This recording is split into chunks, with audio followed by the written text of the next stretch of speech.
This sanitized music is just one sanitization of World War I. A war fought for profit and triggered by the assassination of some Habsburg twerp. Oh yes, I meant the Archduke Franz Ferdinand in Sarajevo, and the soldiers fought for honor. Believe the lies. Look into her eyes. There is evil, pure evil. Emmeline Pankhurst, feminist leader of the National Union of Women's Suffrage Societies in Britain, led the White Feather Brigade movement and negotiated the vote for women based on her support for the war. In other words, this pure evil leveraged her support for the death of men as a bargaining chip to secure women their right to vote. Nice woman. See the bloodlust of feminists.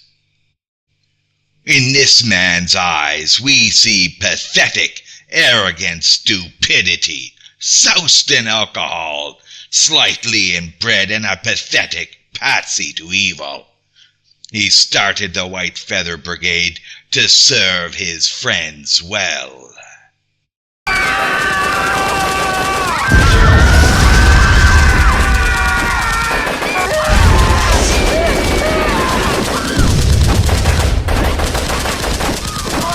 Evil.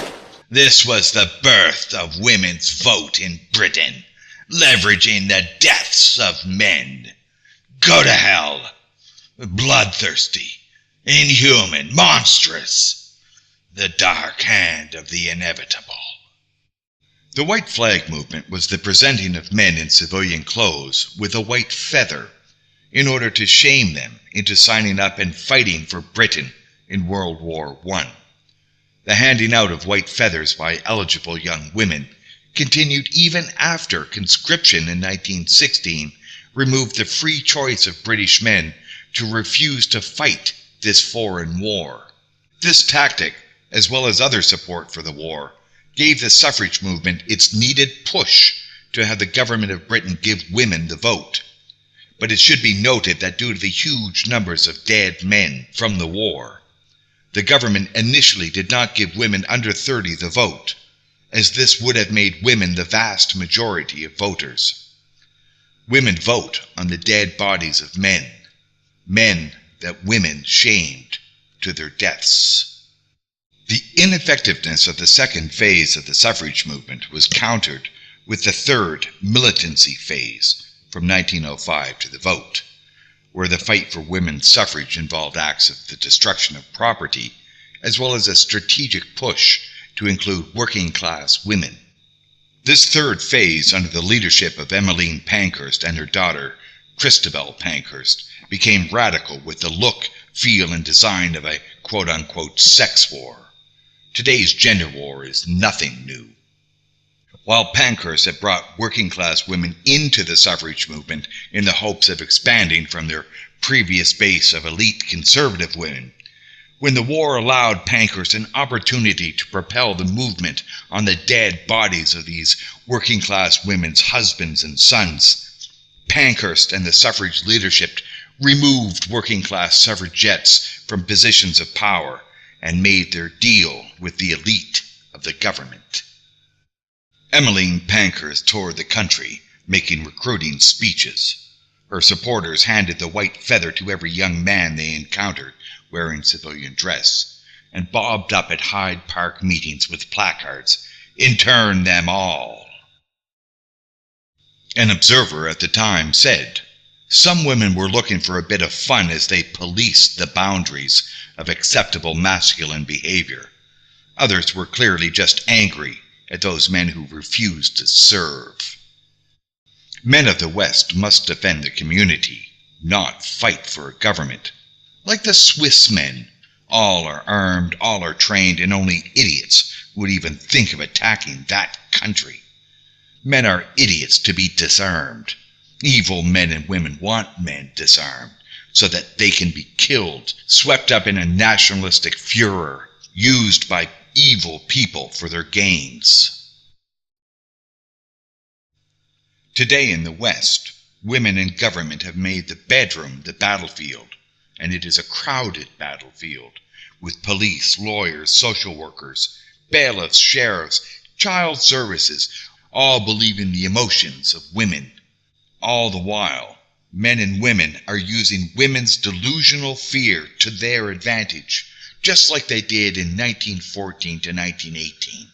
All of this resting on the disposal of men, to shame men into early deaths.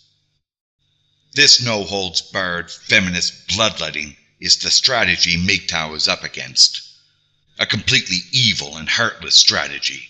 Today, second wave, third wave, more and more filth splattered on men. It is time to wash clean of the filth that has been splattered on men. As Danny's Cooking and DIY said in the video Mgtow discussion episode 10, Male Suicide, he says, "These bitches don't give two shits. I think they are happy about it. Fuck them. Your best revenge is to live above and beyond what they perceive you to be." This is the basis of the Mgtow strategy, the anti-white feather strategy, transcendence. Go above and beyond their filthy and deadly manipulations. They are anti-human and self-serving. Ignore whatever they say. It is deception and dissimulation. We can return to this image from World War I for those Irish men. Either you go or I go. Well, let them go. Go to foreign wars without men. Go to the bedrooms without men. To fix the sewage system without men. Men, you don't need to commit suicide. Just walk away. It is not your fault. No blame, no shame. Evil men, entitled Western women, display your white feathers all you like. We know you are evil. Men today are remembering what men in the past knew well. From Aristophanes' play Lysistra, almost 2,500 years ago.